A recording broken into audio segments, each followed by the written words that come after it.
Hey everybody, this is Dave Cohen. We are on the Guitar Tales Fireside Chats. I have no idea what number we're up to. I think we're at 6 or 7 right now. But we've got Johnny Compton from West Virginia. Thanks for joining us. Thanks for having me, Dave. I'm thrilled to have you. So special thanks to Scott Guitarmacist Engel. Yes, sir. You guys go way back to Killer Bee Guitars, right? Yes, we do. Yes, we do, man. Got to know Scott through Killer Bee. He's become a really good friend. I'm always like telling him to bring the smoking jackets to West Virginia, but we don't pay quite enough down here. That'd be a pretty good trip for him. But man, just a great dude. I really like. He really is. Our little factoid: when we had a band that had no gigs, no singers, and no songs, he was my keyboard player. Oh, he's a fine keyboard. I said a lot of people don't know about him, man. He's an amazing singer, amazing guitar player, amazing keyboard player. I mean, the guy is just—he's a triple threat. No, he's quadruple then. You know, he's a drummer too. I did not know that. So His dad. Yeah, he's just he's an all-around monster. So there you go. Yeah, and every so often, if you look at the right picture he puts on social media, his guns are pretty good too. With his tricep, you know. So you hail from when you're in West Virginia. Where do you originally hail from? I was actually born. I was an Army brat for the first few years of my life. You lived everywhere, right? Yeah, I was born in Walter Reed Hospital, and at that time it was in Washington D.C. But my parents split up, and I came to West Virginia. I actually Pocahontas County, Marlinton, West Virginia, which is a little tiny town in the middle of West Virginia. Right. I came there when I was I think it was like second grade, and I've been here ever since. I mean, there's nothing like West Virginia. West Virginia is kind of a state in a mentality unto its own.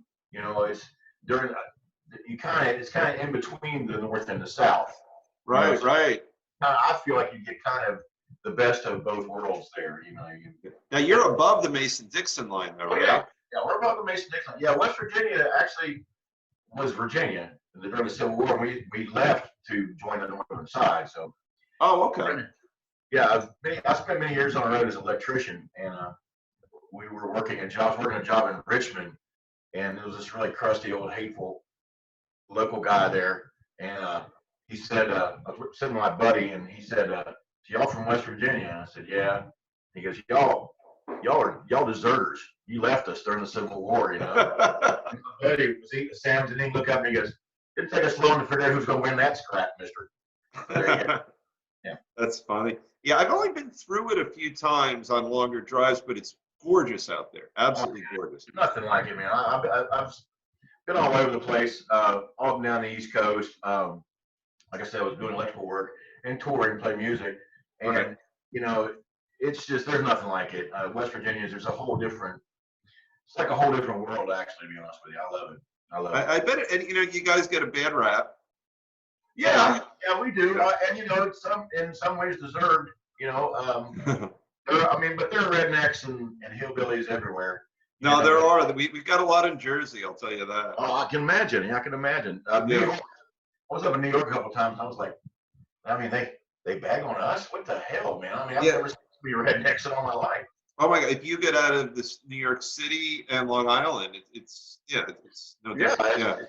It's our country. But we catch a bad rap. I mean, like I said, you know, they're just like any state. You know, there's good and there's bad. Right. It just depends on what you want to expose yourself to. That's a great way to put it. I like that. So, so you as a guitar player, part of the draw to getting you on our show, and we're very appreciative that you did the show with us. Oh man, you guys are awesome. I mean, there are not many shows like this out there. You know what I'm saying? Where you can sit down and yourself being a musician, you know, and just talk music and talk influences and talk about your, you know. And I really want to be a part of it. I really. Oh, we're thrilled to have you. And one of the things we try to do here, even though it's it's not mainly about the music. It's mainly about the people who happen to play music. Right. You know. Right. You know, so it's kind of cool. Man, it's just really as I told you before we started recording, interviews are a little weird for me. I'm not really good at this, you know. But make it the way you handle your interviews, man. It's more like just talking to a friend. So Well, that's, it's, I truly appreciate that. And, one of the things that we said in our last show, we had Alex Scooby on. I said, we start the show as strangers, and when they're done, we're friends, absolutely, so. absolutely, brother. Absolutely. Yeah, and I appreciate it. We were so happy to get you. Besides the fact that Scott said you're a great guy, and I could already tell that, you are a prolific collector of endorsements. So you've been incredibly successful in endorsing. And I'm wondering, what started all that, and we'll cover some of the companies that you endorsed her for. Well, man, it started a while back. I was in a band called the Black Cross Brotherhood, a heavy metal band, and we had gotten hooked up with this manager, and the guy, he kept talking about there was this guitar company that we could get an endorsement with. And of course, things went south with the manager, and we never heard anything else. Well, I was at the point in my playing, I've been playing so many years, and I never obviously had an endorsement by anybody. And I thought, man, what could it hurt to try? So, it's always about just ask. The worst I could say is no. Yeah, exactly. That's both my feelings. I mean, the worst they could say was no. They weren't going to put me in jail or anything. So Right. The company was called Zane Guitars, and I contact them, and good friend, I became a good friend. Jeremy Nitch was working with them. Okay. And I approached him, in the way of, hey, I was in this band, and my manager said you guys were interested in us. And he was like, well, didn't know anything about that, but he goes, but we do artist type stuff. He said, do you have anything you can send me? So I sent him some music, and he got back to me, and he was like, yeah, man, we would like to work with you. And it just kind of snowballed from there. The thing with Zane, it imploded and fell apart, but it led me to Von York Strings, Rosario Panzarella, and Von York Strings, which led me to Killer Bee Guitars. So wait, I'm gonna cut you off a little bit. So you got Von York Strings. Yeah. You had Killer Bee Guitars. Yeah, went to Killer Bee. Look at the lawyer on me. I'm taking notes like it's a deposition. But I want to sort of get us a little list together. So you got, who else do you have? So, I'm no longer with Killer Bee. Killer Bee shut down. Kevin had decided to get out of it. So now I'm working with a company. So they got stung. Yeah, there you go. That was bad. Sorry. Good one. So I'm working with a company called DTH Guitars now. And DTH. DTH Guitars, yeah. David Hargraves is the CEO and head luthier, and I'm really excited about working with him, man. I mean, he's one of those kind of guys that just has a knack for building guitars, and he's really his attention to detail is beautiful and perfect. He does great work. I've seen a lot of his stuff, and we're working on the guitar that we're working on, and he was like, well, pick from our my list of stuff here of styles, and that's great. Yeah, we'll go from there. We'll make it yours. So I picked this guitar. It was called the Cerberus, and it had in his ads and stuff. It had a Floyd, and I've got a lot of guitars with Floyd Roses, and I didn't want another one. So you don't use those? It's not necessary all the time, and I do different tunings, and I wanted a good guitar that I didn't have to worry about that with. Right, because you're gonna get a little slippage if you get a little too crazy with it. Right. Tuning with a Floyd Rose, you're in a bad place. But he was like, well, I've actually never made that guitar without a Floyd Rose. He goes, you'll be the first, so this is going to be your model. So I love that AC model. I mean, so that was really honored that he would do that. So you got to fit just a regular fixed bridge on it. It's a Babbitt's fixed bridge. It's really that's another thing I like about him too.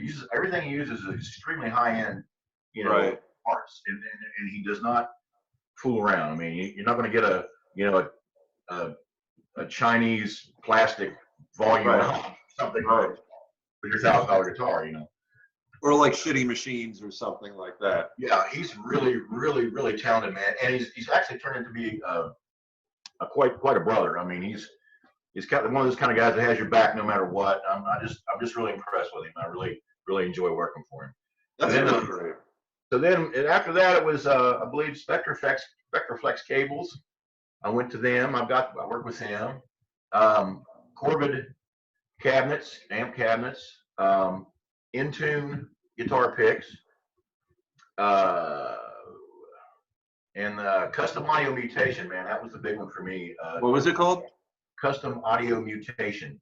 They're out of Akron, Ohio, so they're pretty close to me. But my good friend Richie Randall from Gravehugger hooked me up with Turin Murphy, is the guy that runs the company and does all the work. And the guy, on top of being just a killer, killer builder of amps, man, the guy is one of the most monstrous guitar players I've ever seen in my life. Right, because they're the ones who have the passion.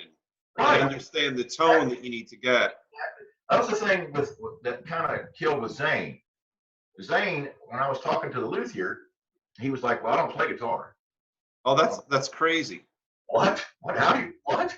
That's like there was this pizza chain up by us that I remember they opened up, and they had like the 8 million degree coal fired stove and all that. Everything seemed right. It was a corporate formula, and the people in there didn't have the love for pizza. Well, see, you can do that, yeah, man. Yeah, they're gone already. They're gone. Yeah, you're already. And they deserve to be gone. Yeah, you're 2 strikes, man. You're out. If it's a corporate formula, so that's great. And like I said, I'm just really. The thing about the endorsements is, I mean, I don't think there's really any magic or formula to doing it or getting them. I mean, it's just a matter of fact that all they can do is say no to you.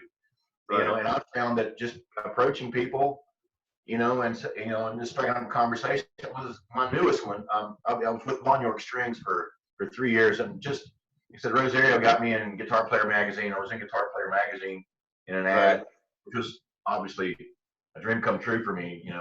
I'm some hillbilly from West Virginia, and I'm in Guitar Player magazine. Right. But Rosario shut down. It was getting to be too much. I mean, with the guitar, especially with strings, it seems to me, unless you're like one of the big dogs like Ernie Ball or D'Addario or something like that, it's extremely hard to get stores to take a chance on you. And Rosario, that's what Rosario ran into. I mean, he obviously couldn't get the strings into stores, and it was like to be too much, and he had to go. But he, when we parted ways, he closed his doors. He said, "I'm going to send you a severance package." And I was like, "What's that?" And dude, that was 2 years ago. I just ran out of the strings. He sent me a box of strings. I think he did the same thing with Scott. Just a massive box of strings, and he was like, "Here, man, this is the inventory, But so I spent some time here as my Von York started getting low. I was like, "No, I got to find something." So I looked around, and of course the big guy. I played Ernie Balls for years, and they just weren't working for me, And so I found a small company out of Pittsburgh called MJC Ironworks. And that's a cool name for strings. Yeah, they're treated string like to a point like what Von York was, not to the Von York was, I mean, amazing. They're amazing strings. His process was just revolutionary. And these guys do the same thing. They treat strings, but it's not quite as in depth as what Von York was. But these strings, I mean, they're really, really good strings. Their customer service is really good, which is big with me. When I work with a company, I want it to be more like a family than, as a boss and, you're one of the minions. You don't want to be a minion. Yeah, I don't want to do that. I want to, I purposely work as hard as I can promoting these things, promoting whoever I'm working with, taking pictures, doing demos, putting stuff on YouTube, up on Facebook, and trying to, push that. So, these guys, what was really weird about the MJC Ironworks, I'd sent them an email or a text, and the guy was talking to me, and he goes, "Well, man, who are you playing with now?" And I told him, I said, "Well, I do all these gigs." I said, "Nobody right now, obviously, but I play in a band called Mother's Nature." And he goes, "Mother's Nature? I saw you guys at the casino in Charleston." Oh, look at that. Yeah, man. He said, "I worked there for like 6 weeks. I saw you guys like twice." And I was like, "Wow, man, that's crazy. It's a small world. I mean, you never know." And it's done. It's all over when there's that interpersonal connection like that. Exactly. I mean, exactly. And he's also from West Virginia. He grew up in Wheeling, West Virginia. So, I mean, you never know who you're talking to. I mean, I think probably a mistake a lot of guys make when they approach companies is coming off as the gunslinger. You know what I mean? Well, I've done this and I've done that. It doesn't really matter. No, it's the person. It's the person. It is. It's a lot of the person, and you have to show them that you're going to do the work. I mean, Right, you're right. going to show them that with my case, in a normal year, which this is obviously not a normal year, but in a normal year, I play between 150 and 200 gigs a year. Wow. I mean, I play constantly. I mean, if I'm not playing, I'm doing demos or promoting. You know what I'm saying? Well, it's to finish up on your, or to dovetail on your thought. So one of my guitars that I bought used on Facebook Marketplace was a bootlegger guitar. Oh, really? Yeah, it's a great guitar. And I put it on the show. I was very manipulative. I kind of talked about it on the show a little bit. Right. A day later, my new friend is Chuck Wilson, who owns the company. All right. And we chatted a little bit. I'd still love to see if we can get them to endorse our show or be a sponsor of the show. But like I've got his cell phone number. We talk all the time. He wanted me to come to Nam. Is it Nami or Nam? I don't even know. No, that's just what I know. Or Nam. That's just, it's kind of a, Oh, Nami, whatever. Yeah. Whatever you say. But yeah, and then this thing. So I'm trying to get First Leaf to sponsor our show because I drink a bottle of wine just about every show. There you go. Why don't we get a sponsor for that? So you're the king of this stuff. Yeah. Then I tracked down the CEO last night, and I cyber stalked him. I sent him a Facebook message. I said, "You won't hear from me again unless you write back." Right. But they make great wine, so I figured why not. But I mean, once again, what these guys are looking for is people that are in a position to put their product in front of people. I mean, that's the number one thing with sponsorship and endorsements. You have to show them that you're going to put their product in people's faces, and that's what I try to do, whether it's gigging or, promotions on Facebook or on here. You just gotta do the work. I mean, it's like anything else in life. This is a great thing because I don't know anything about that world. So in the world of a hardworking 150 gig a year musician, so you get the gig for, I'm going to look at my notes here, custom audio mutation. Doesn't matter. Any of your companies for which you're a sponsor, what are you actually doing to promote them day to day, week to week? Well, I mean, with me, it's anytime I'm approached, which you get approached a lot at shows, you absolutely make the point of letting these people know exactly what you use and how to get a hold of them. And then in your everyday, like through the week stuff, I mean, do videos. Go Facebook Live and say, hey, look, this is my amp. This is what I'm using, man. These things are awesome. Play some stuff. Show them how awesome the amp is. And then say, look, man, contact Colonel Murphy here at Custom Audio Mutation. It's just a matter of, especially these days where, we're not playing as many gigs this year. Your internet presence needs to be much more profound, much more bigger. This shows you how little I know. So will they ever give you a call and say, Johnny, we want to do a photo shoot? Will they ever call you in to do something? Yeah, well, Bon York did that. I mean, that's how I got put in Guitar Player magazine. Rosario was like, look, man, we're going to do a professional shoot. And so, we went down and rented out a bar downtown and, got professional photographers with lights and all this bunch of stuff. And it was my diva moment. I really enjoyed that. That's really cool. I like being fawned over occasionally. So well, who doesn't, right? And you know what's really cool? So for any guitar player to say that they've been in Guitar Player magazine, I mean, think of the other folks who've graced their pages. I mean, everyone, all our heroes, Jimmy Page, Jimi Hendrix, my dear friend, I don't know, but Pete Townsend, that's my hero, But you've been in the same pages as your heroes. How cool is that? That was definitely a bucket list moment, man. Remember he told me about that, and I will, till the day I die, be eternally grateful to Rosario. Oh my God! I mean, there's other guitar magazines, but Guitar Player is the magazine. Oh yeah, absolutely. I told Rosario, he's from up y'all's way too, and I told him, I said, you guys call Springsteen the boss. I said, but you will be the only man I ever call boss. So, oh, that's great. That's great. Hell, you were in the same magazine as him. Yeah. Like it's super cool. Yeah. Now, what are your musical tastes? Are they varied? Is it kind of Very focused? varied, man. You know, when I came up playing music here in West Virginia, around here, man, if you don't play a little bit of something, everything, you know, you don't work. You know, and especially when I was coming up as a player, you know, you would play you play 4-hour gigs, and you know, That's a long gig. Yeah, it's a long gig. But Yeah. it's usually like 15 minutes, and you get a 10-minute break, and you know.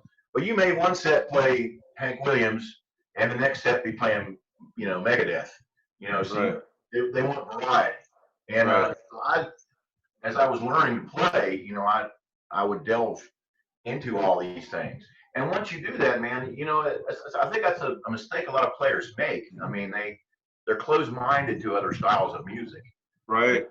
I mean, I love listening to, you know, well, you know, again, Hank Williams, as much as I love listening to Pantera. You know what I mean? Right, I mean, right.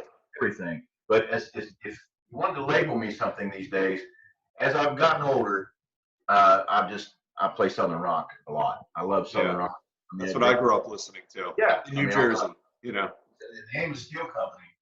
This is one of my bands. I have my son playing bass with me. My oldest son plays bass with me. Oh, that's great. And it's just basically a Southern blues rock band. I mean, it's just nothing but it's just joy. That's what So you must play Southbound, right?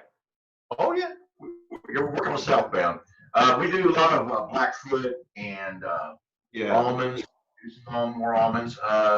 You know, just stuff that kind of gets lumped in. Blues rock kind of gets lumped in with Southern rock a lot. You know what I'm saying? One of my favorite right now, well, it has been for years, is the Government Mule.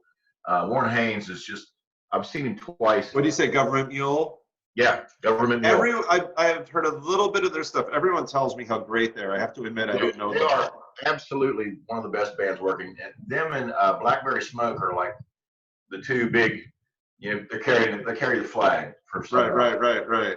But man, do yourself a favor and listen to Government Mule. Warren Haynes is seriously one of the most accomplished guitarist singers out there right now. I mean, and I've seen him live twice, and man, you can tell the greats when they hit that first note, and your skin, the hair on your arm rises up. I mean, it's just one note, and you're just so huge and so beautiful.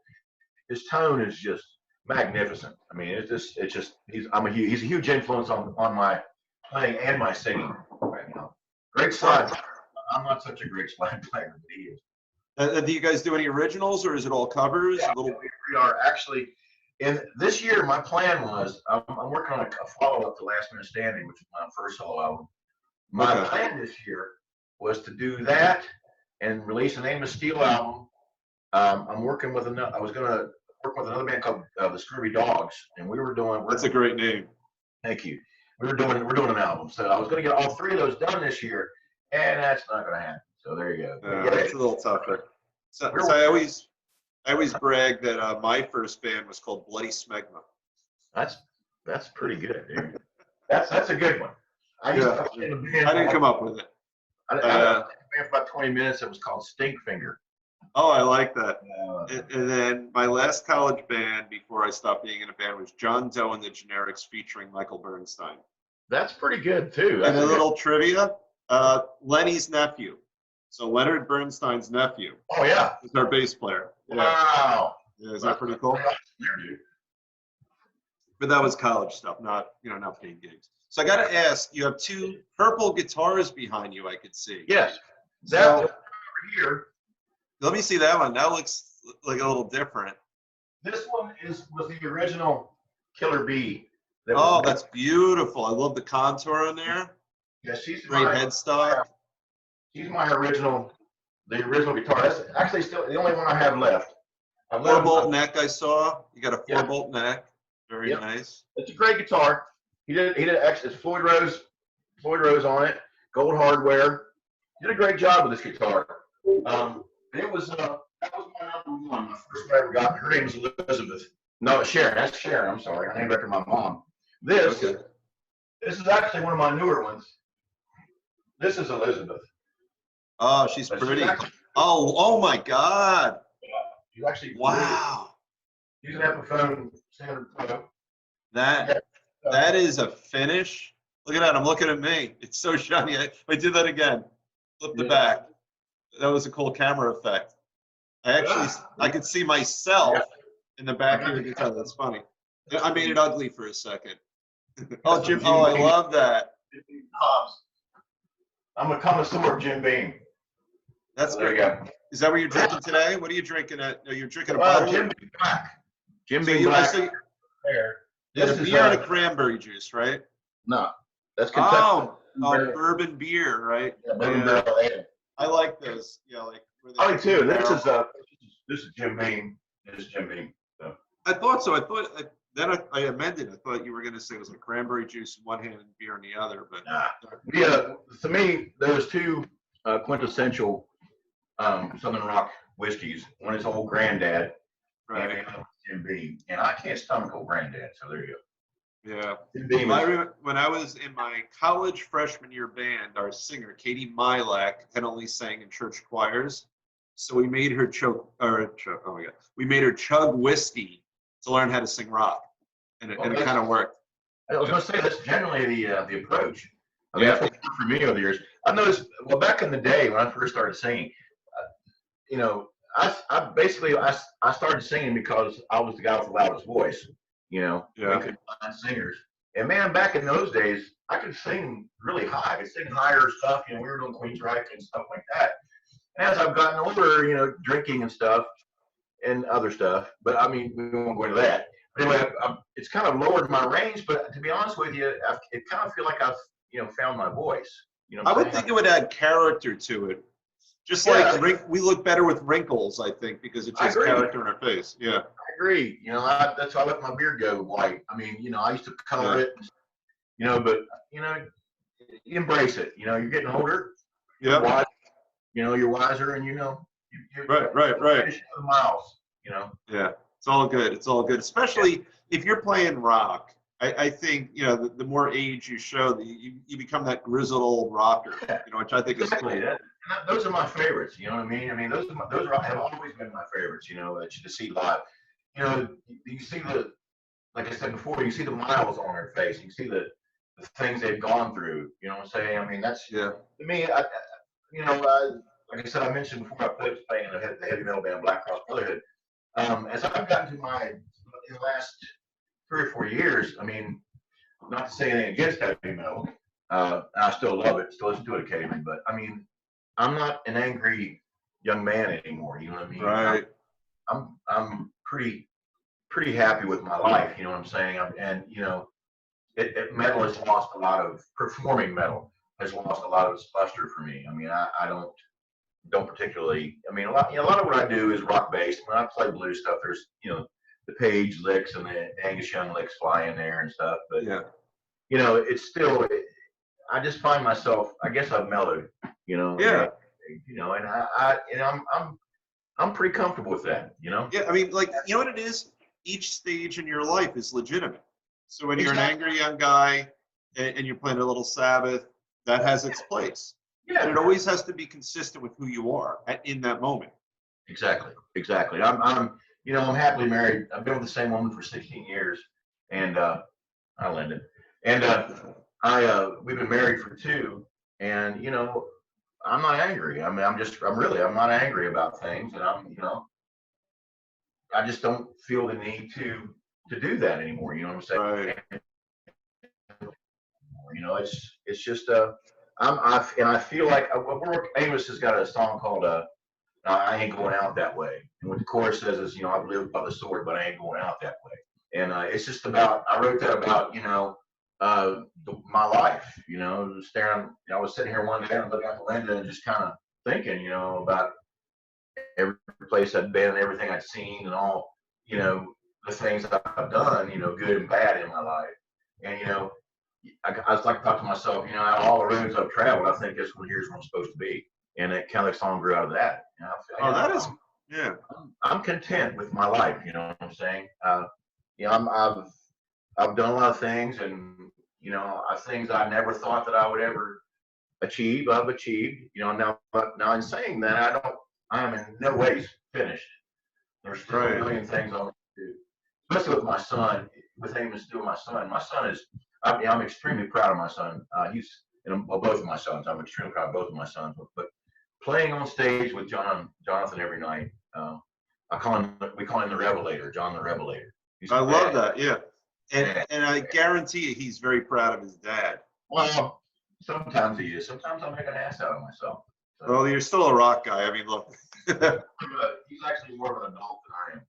So there you go. Yeah, yeah, that's funny. You know what I love about your reflections is that there's kind of room in music for all of those stages. You know, there's room when you're sad. You know, there's great music when you're sad, the blues, right? Yeah. You got angry. You can either go metal or punk in those genres if you're like that.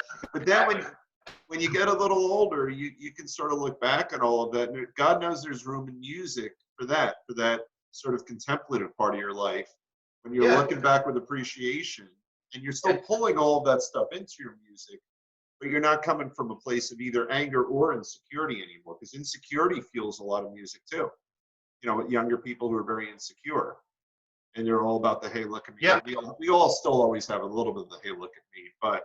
Yeah, sure. I mean, if you're a guitar player, you're still, for me, it's going so much from, I guess, hey, look at me to, you know, I've always said that when I die, my eulogy should be, you know, he was kind of a jerk, but man, he could play. I didn't hear who you said. Your Zoom went out. Who were you just talking about? I said, I always want people to say, well, you know, he was kind of a jerk. He was really, which I try not to be a jerk. You know, I say that, but you know, you're right. You get to a certain age, and you know, I wouldn't trade any of the things I've done or went through. Not one of them. Not a single one. It's all brought me to where I am. Brought me to this road where I'm walking. So. Yep. No, this is great. Well, you know what? What a perfect way to end the show. I have to tell you, this has really been wonderful. It's been. I'm truly glad. I'm in debt to Scott to hooking us up, man. Thank you so much for having me, man. Well, it's my pleasure. And before we sign off right now, tell everyone how to find you. I'm assuming Johnny Compton, but give us a little more. Wait, hold on. You're fading out a little bit. You can find me. You can find me out. Oh, I'm sorry. How's that? That's better. Good. We're good. Okay. Yeah. Where you can get me on. You can find my album "Last Man Standing" on Apple Music, Amazon Music. It's just Johnny Compton, "Last Man Standing." Any digital streaming outlet, you can find the album on there. I'm on Facebook. It's Johnny JMFC Compton on Facebook. You can find me there, and I'll give you an idea of what I'm doing. You know, that's where I'm at. Johnny JMFC at bandcamp.com. There's a few songs on there, but you know, go check out the album and you know, contact me. Let me know what you think. No, they're gonna love it. And what we'll do is when Scott posts this for us, I'm sure he's going to tag you in the Facebook because we're old farts. We do most of our promotion on Facebook. Yeah. So this has been a great show, and more importantly, it was really enjoyable for me, at least selfishly, to get to know you. I appreciate it. Brother, I'm glad to get to know you, Dave, and man, thank you so much for having me. My pleasure. Take care.